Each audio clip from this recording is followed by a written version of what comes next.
औज़ुबिल्लाहिमिनश्शैतानिर्रजीम बिस्मिल्लाहिर्रहमानिर्रहीम अस्सलाम वालेकुम। आई होप आप सब ठीक ठाक होंगे और अपनी जो तैयारी है एसएसटी की वो अच्छी कर रहे होंगे। आज का हमारा टॉपिक जो है वो हम 17 फरवरी का जो पेपर था एसएसटी का, आज इंशाल्लाह हम वो जो है वो क्लियर करेंगे। अब इसमें last time Sindh public service commission वालों ने क्या किया कि जो राइट आंसर थे 16 की टेस्ट में, वहाँ पे डॉट जो है ना वो उन लोगों ने लगा दिया था, क्योंकि ये जो क्वेश्चन करते हैं वो सारे कॉपी पेस्ट कर कर फिर वो देते हैं बच्चों को, तो डॉट का जो ऑप्शन है ना वो रह गया था। तो उसमें तकरीबन 20 एमसीक्यूज़ थे जिस पे डॉट लगा हुआ था। तो जिस भी बच्चे ने अगर वो डॉट अपने माइंड में रख लिया होगा तो वो 100% टेस्ट पास कर लेगा, क्योंकि उसके 20 एमसीक्यूज़ तो वैसे भी करेक्ट है, 10 और 15 एमसीक्यूज़ और वो करेक्ट कर लेगा। तो इस मतलब ये एक सिंध पब्लिक सर्विस कमीशन का बहुत बड़ा ब्लेंडर है। इसे हम ब्लेंडर कहें या फिर किसी पे नवाजिश कहें, ऐसा भी हो सकता है कि उन लोगों ने जानबूझकर ये जो डॉट लगाए हो। तो ये बच्चों की बहुत कन्फ्यूजन है बच्चे इस चीज़ में, तो आप कंफ्यूज ना हो। इंशाल्लाह आप अपनी तरफ से 100% दो, बाकी आप अल्लाह पाक पे छोड़ दो, जो आपके नसीब में होगा वो आपको मिलेगा इंशाल्लाह। हम इस पे ज़रूर जो है वो सिंध पब्लिक सर्विस कमीशन को नोटिस भेजेंगे कि ये आपका जो ब्लेंडर है ये आप करेक्ट करें। तो स्टार्ट करते हैं आज का पेपर। और स्टार्ट करने से पहले एक रिक्वेस्ट है कि हमारे जितने न्यू मेंबर हैं काइंडली हमारे चैनल को सब्सक्राइब करें और वीडियो को लाइक करें, क्योंकि आपके सब्सक्राइब करने से हमें सपोर्ट मिलती है। तो काइंडली चैनल ज़रूर सब्सक्राइब करें। और उसके साथ हमारा व्हाट्सएप ग्रुप भी बना हुआ है, जिसको वो ज्वाइन करना है तो नीचे डिस्क्रिप्शन में उसका लिंक दिया हुआ है, वहाँ पे जाकर ज्वाइन कर सकता है। और उसके साथ हमने एसएसटी की साइंस और जनरल कैटेगरी की प्लेलिस्ट भी बनाई है, वो भी आप डिस्क्रिप्शन में जाकर देख सकते हैं। तो स्टार्ट करते हैं। क्वेश्चन नंबर फर्स्ट हमारे पास जो है वो है पाकिस्तान स्टडी का। अब पेपर 17 ऊपर लिखा हुआ है और पेपर टाइप ए हमें मिला है। तो फर्स्ट क्वेश्चन है, who present the national flag for the first constitution assembly. First constitution assembly में जो पाकिस्तान का फ्लैग था वो किसने रिप्रेजेंट किया था। तो इसका जो राइट आंसर है वो ऑप्शन नंबर बी हमारे पास है, लियाकत अली खान ने। उसके बाद क्वेश्चन नंबर दूसरा हमारे पास है, on which date Quaid-e-Azam address the constitution assembly for the first time. कौन सी डेट को कायद-ए-आज़म ने जो है वो कॉन्स्टिट्यूशन असेंबली को एड्रेस किया था। ये एमसीक्यूज़ मैंने आपको पहले भी करवाया था। तो इसका जो राइट आंसर है वो ऑप्शन नंबर ए हमारे पास है, 11 अगस्त 1947 को। उसके बाद है, Islamabad was the official declare as a capital of Pakistan. Islamabad जो है वो ऑफिशियली कब डिक्लेयर हुआ था। तो इसका जो राइट आंसर है वो भी ऑप्शन नंबर ए हमारे पास है, 14 अगस्त 1967 को। अब इसमें दो चीज़ें आपको क्लियर करनी है कि पहले कराची था, उसके बाद जो है वो रावलपिंडी किया गया था, उसके बाद जो है वो लास्ट इस्लामाबाद किया गया था। रावलपिंडी था वो बहुत शॉर्ट टाइम के लिए था, और उसके बाद जो है वो final Islamabad as a capital जो है ना वो किया गया था। तो ये आप ज़रूर अपने माइंड में रखें। उसके बाद जो एमसीक्यूज़ है, when the foundation of Islamic college Peshawar was laid. Islamic college Peshawar जो है वो कब बना था। तो इसका जो राइट आंसर है वो ऑप्शन नंबर सी हमारे पास है, 1913 को। उसके बाद है, in which year public and representative disqualification act PRODA was promulgated. तो प्रोटा जो था वो डिसक्वालीफाई उसको किया गया था। तो कौन सी डेट थी। तो वो 1949 था। ऑप्शन नंबर बी जो है वो करेक्ट है इसका। उसके बाद है who was the first viceroy of India. तो फर्स्ट वाइसरा जो था वो लॉर्ड कैनिंग था। ऑप्शन नंबर ए हमारे पास जो है वो करेक्ट है। उसके बाद है which document replace the 1956 constitution of Pakistan. 1956 का कॉन्स्टिट्यूशन को रिप्लेस किसने किया था? तो इसका जो राइट आंसर है वो है हमारे पास option number D, Ayub Khan legal framework. लेकिन ये जो है ना उसमें इसमें थोड़ी कन्फ्यूजन है, ये आप गूगल पर सर्च कर कर इसको कंफर्म कर लें। उसके बाद क्वेश्चन नंबर 8 है as per the constitution of Pakistan president elected by देश। प्रेसिडेंट को कैसे इलेक्ट करते हैं? तो इसका जो राइट आंसर है वो ऑप्शन नंबर डी हमारे पास है, both houses of parliament and province assembly जो है ना वो मिलकर प्रेसिडेंट को इलेक्ट करती है। उसके बाद है क्वेश्चन नंबर 10 हमारे पास, हु लीड द नमाज जनाजा ऑफ कायद अज़म। कायद अज़म की जनाज नमाजा किसने पढ़ाई थी? तो इसका जो राइट आंसर है वो है मौलाना शिबली नोमानी, जो इसका राइट आंसर है ऑप्शन नंबर ए। उसके बाद अब इंग्लिश का पोर्शन हमारे पास आ गया होगा और ये 10 MCQs पाकिस्तान स्टडी के हैं जो बहुत ही इजी थे। इसमें बस एक दो MCQs जो हैं वो डाउट वाले हैं, बाकी जो 8 MCQs है वो एग्ज़िट मैंने आपको करवाए थे। और जो मैंने आपको नोट्स सेंड किए हैं वो नोट्स भी आप ज़रूर वो नोट्स से तैयारी करें। एक बार आप ज़रूर वो MCQs देख लें ताकि आपके माइंड में MCQs फिट हो जाएं। फिर जब टेस्ट आप बैठोगे टेस्ट में तो इंशाल्लाह ज़रूर आप क्लियर करेंगे। उसके बाद इंग्लिश का क्वेश्चन आता है क्वेश्चन नंबर 11 हमारे पास, what is the word spelled wrongly. कौन से लफ्ज़ की जो है ना वो स्पेल रॉन्ग लिखी हुई है? तो इसका जो राइट आंसर है वो ऑप्शन नंबर बी हमारे पास है, इम्पिटिनेट नहीं होता, यहाँ पे इम्पर्टिनेट होता है, PER होता है। तो इसका जो राइट आंसर है वो ऑप्शन नंबर बी हमारे पास जो है वो करेक्ट है। उसके बाद क्वेश्चन नंबर 12 हमारे पास है, यहाँ पे भी स्पेल हमें करेक्ट करनी है। तो इसकी जो राइट स्पेल है मतलब जिसमें गलत लिखी हुई है तो वो ऑप्शन नंबर सी हमारे पास है, मशीनरी जो है वो जो है ना वो गलत ऑप्शन है यहाँ पे। इसमें जो राइट होगा वो MISSIONARY, यहाँ पे ई लिखा हुआ है तो ई नहीं होगा, यहाँ पे ए होगा ARY। तो जो राइट आंसर है वो ऑप्शन नंबर सी हमारे पास है। उसके बाद which of the following is a infinitive. तो इन्फिनेटिव वो लफ्ज़ होते हैं जिसके स्टार्टिंग में ट्रू जो है ना वो लगा हुआ होता है। तो इसका जो राइट आंसर है वो ऑप्शन नंबर सी हमारे पास है, टू रन। उसके बाद क्वेश्चन नंबर है हमारे पास 14, choice the correct sentence. Correct sentence जो है वो हमें चूज़ करना है। तो इसका जो राइट आंसर हमारे पास होगा वो ऑप्शन नंबर बी हमारे पास जो है वो करेक्ट है, she has been living here for 2 years। फार वहाँ लगता है जहाँ पे टाइम जो है वो कंफर्म नहीं बताया गया हो, और सिंस वहाँ लगता है जहाँ पे कंफर्म टाइम बताया हुआ हो। तो यहाँ पे कंफर्म टाइम नहीं है, 2 years कौन से ईयर्स ये हमें पता नहीं है तो फार लगेगा। तो इंशाल्लाह नेक्स्ट वीडियो में या नेक्स्ट टेस्ट में जो है ना वो ये सिंस वाला MCQ ज़रूर देंगे, तो ये इस बात का आप ख्याल करें। उसके बाद बेटा which of the following is not the example of relative pronoun. तो रिलेटिव प्रोनाउंस जो है ना वो कौन सा इसमें से नहीं है? तो विच, हु, दैट ये सब रिलेटिव प्रोनाउन है, बाय जो है वो नहीं है, तो ऑप्शन नंबर डी जो है वो करेक्ट आंसर है। उसके बाद identify the correct sentence, use the correct article. Correct article जो है वो हमें लगाना है यहाँ पे। तो इसका जो राइट आंसर है वो ऑप्शन नंबर डी जो है ना वो करेक्ट है, an elephant is the largest land, the लगेगा। तो ऑप्शन नंबर डी जो है वो करेक्ट है। उसके बाद हमारे पास अभी इडियम आ गया है, take up the hitch. Take up the hitch क्या मतलब है? वार के लिए तैयार होना, जंग के लिए।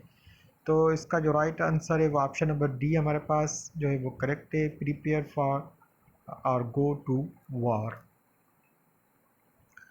उसके बाद बेटा क्वेश्चन नंबर 18 हमारे पास है, you do not need to wind this watch change into voice. अब यहाँ पे पैसिव वॉइस आ गए, एक्टिव वॉइस, पैसिव वॉइस। तो मैंने आपको कल बताया था कि एक्टिव वॉइस और पैसिव वॉइस, उसके साथ नरेशन जो है डू एंड डायरेक्ट, ये आप लोग ज़रूर कवर कर जाएं, क्योंकि इसमें ज़्यादा एमसीक्यूज़ अब इन चीज़ों के आ रहे हैं। तो इसका जो राइट आंसर है वो हमारे पास ऑप्शन नंबर सी जो है वो करेक्ट है, this watch need not to be wounded. लेकिन अगर आपको इसमें कन्फ्यूजन है तो आप इसे ज़रूर गूगल पर सर्च करें। ऑप्शन नंबर सी जो है वो करेक्ट है 18 का। 19 का जो है उसमें भी हमें वॉइस जो है वो चेंज करनी है, तो इसका जो राइट आंसर होगा वो हमारे पास होगा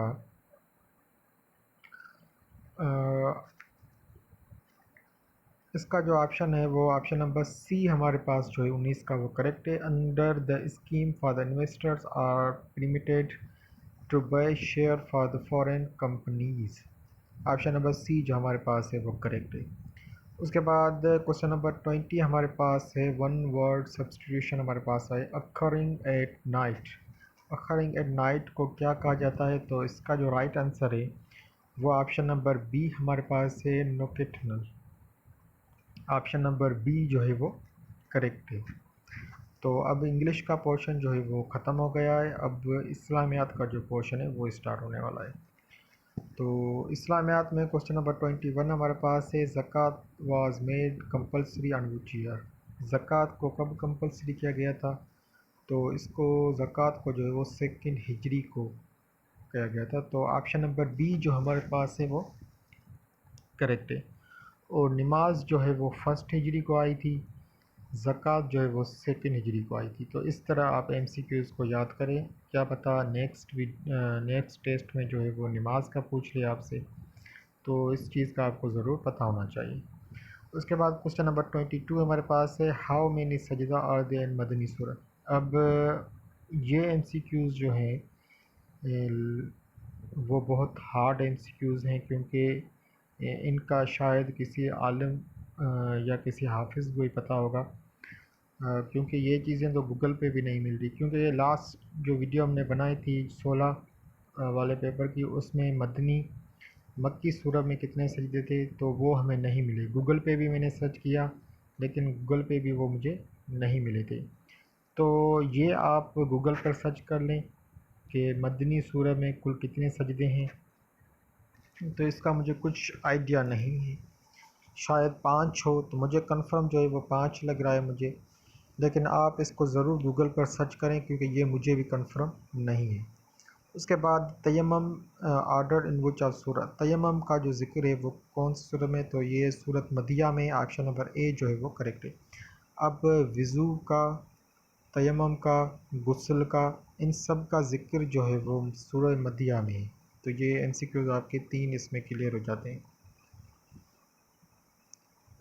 तो इसके बाद जो क्वेश्चन नंबर 24 हमारे पास है, how Salman Farsi was free as a slave. Hazrat Salman फ़ारसी को जो है वो किस तरह फ्री किया गया था? तो हज़रत सलमान फ़ारसी को जो है वो Hazrat Abu Bakr paid the price for the honour. Hazrat Abu बकर ने जो है ना वो उसको पे की थी ये प्राइस।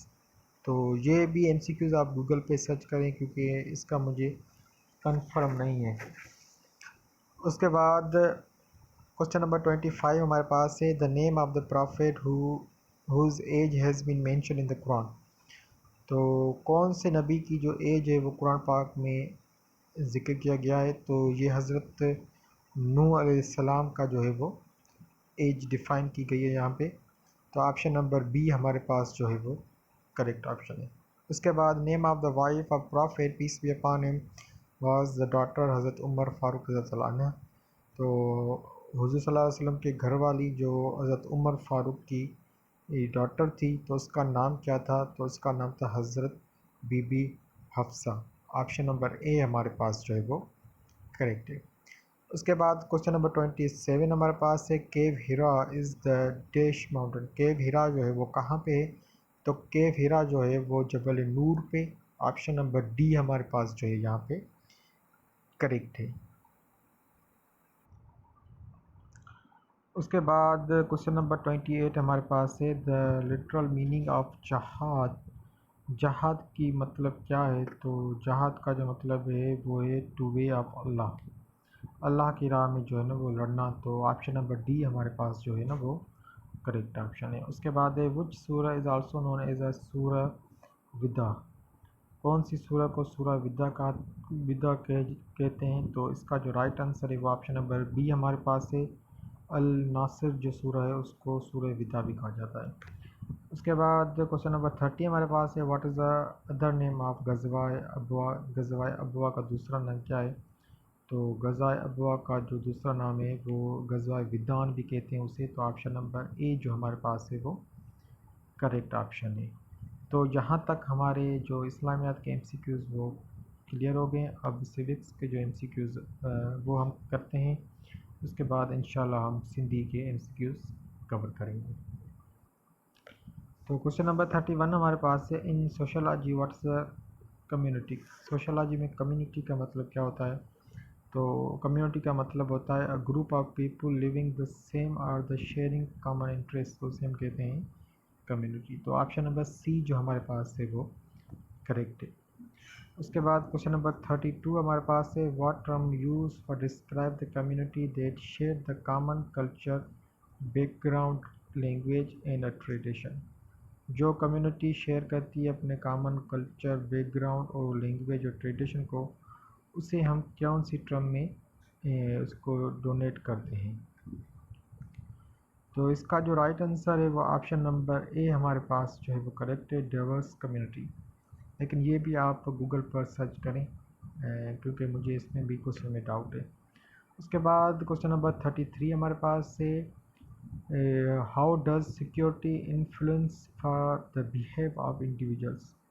तो द सोसाइटी जो है वो कैसे बिहेवियर को इंडिविजुअली जो है वो वर्क करती है? तो इसका जो राइट आंसर है वो ऑप्शन नंबर सी हमारे पास है society shape the influence of individual behaviour through. तो ऑप्शन नंबर सी जो है वो इसका करेक्ट है। उसके बाद 34 हमारे पास जो है what is the role of culture and relationship between the individual and society. जो इंडिविजुअल्स हैं उनका रिलेशनशिप कल्चर के साथ कैसा होता है? तो इसका जो राइट आंसर है वो होता है ऑप्शन नंबर बी हमारे पास है culture shape the individual believe value and behaviour. तो इसका जो राइट आंसर है वो ऑप्शन नंबर बी हमारे पास है। उसके बाद क्वेश्चन नंबर 35 हमारे पास है what is the primary aim of the state in cultural function. Primary aim क्या होता है स्टेट का कल्चरल फंक्शन में? तो इसका जो राइट आंसर है वो ऑप्शन नंबर सी हमारे पास है to preserve and promote the culture heritage. तो ऑप्शन नंबर सी जो हमारे पास है वो करेक्ट है। उसके बाद हमारे पास क्वेश्चन नंबर 36 है अगर किसी को भी कन्फ्यूजन है तो वो गूगल पर ये एमसीक्यू सर्च कर सकता है। इंशाल्लाह जितना हमसे होगा हम आपको ज़रूर उतने क्वेश्चन जो है वो करेक्ट करवाएंगे। अगर किसी को भी कन्फ्यूजन हो वो गूगल सर्च कर सकता है। उसके बाद क्वेश्चन नंबर हमारे पास 36 जो है वो है, लेकिन अभी ये धुंधला दिख रहा है, सही जो है ना वो नहीं आ रहा समझ। तो क्वेश्चन नंबर 40 है how many amendment have been made the constitution for the Pakistan. तो कितनी अमेंडमेंट जो है वो अभी तक आई हैं? तो 25 अमेंडमेंट अभी तक आ गई हैं। तो ऑप्शन नंबर सी जो है वो करेक्ट है क्वेश्चन नंबर 40 का। तो बाकी जितने भी एमसीक्यूज़ है वो थोड़े ब्लर से हैं तो हमें सही दिख नहीं रही। क्वेश्चन नंबर 36 पे हमने छोड़ा था उसको। तो why the education consider a key aspect of the welfare state. Education क्यों ज़रूरी है वेलफेयर स्टेट के लिए? तो इसका जो राइट आंसर है वो ऑप्शन नंबर सी हमारे पास है, to ensure equal access to quality education to all the citizenship. Option number C हमारे पास करेक्ट है। 37 हमारे पास है, what does the term sovereignty refer the political society. Sovereignty का मतलब क्या है पॉलिटिकल सोसाइटी में? तो इसका जो राइट आंसर है वो ऑप्शन नंबर बी हमारे पास है, सुप्रीम एंड इंडिपेंडेंट, जिसे हम कहते हैं अथॉरिटी ऑफ द स्टेट, इसे हम कहते हैं सोवरेनिटी। सोवरेनिटी का मतलब है आज़ादी, खुद मुख्तियारी। तो 38 हमारे पास है, what is the concept of citizenship education. Citizenship education का मतलब क्या है? तो इसका जो राइट आंसर है वो है ऑप्शन नंबर बी, जो हमारे पास है वो करेक्ट है इसका 38 का। उसके बाद 39 है, how does the concept of E citizenship और digital citizenship impact the modern से सिविक लाइफ। तो डिजिटल सिटीजनशिप जो है वो उसने कैसे इम्पेक्ट करती है सिविक लाइफ में? तो इसका जो राइट आंसर है वो है ऑप्शन नंबर सी, जो हमारे पास है वो इसका राइट आंसर है। उसके बाद क्वेश्चन नंबर 40 का मैंने आपको बता दिया है कि 25 अमेंडमेंट अभी तक आई हैं, तो ऑप्शन नंबर सी जो है वो इसका करेक्ट है। उसके बाद इंशाल्लाह नेक्स्ट वीडियो में जो है हम सिंधी का पोर्शन जो है वो क्लियर करेंगे, क्योंकि अभी वीडियो ज़्यादा लंबी हो जाएगी। तो इंशाल्लाह मिलते हैं नेक्स्ट वीडियो में, दुआओं में याद रखें और जाने से पहले काइंडली हमारे चैनल को सब्सक्राइब करें। इंशाल्लाह डेली आपको ये पेपर सॉल्व मिलेंगे। अल्लाह हाफ़िज़।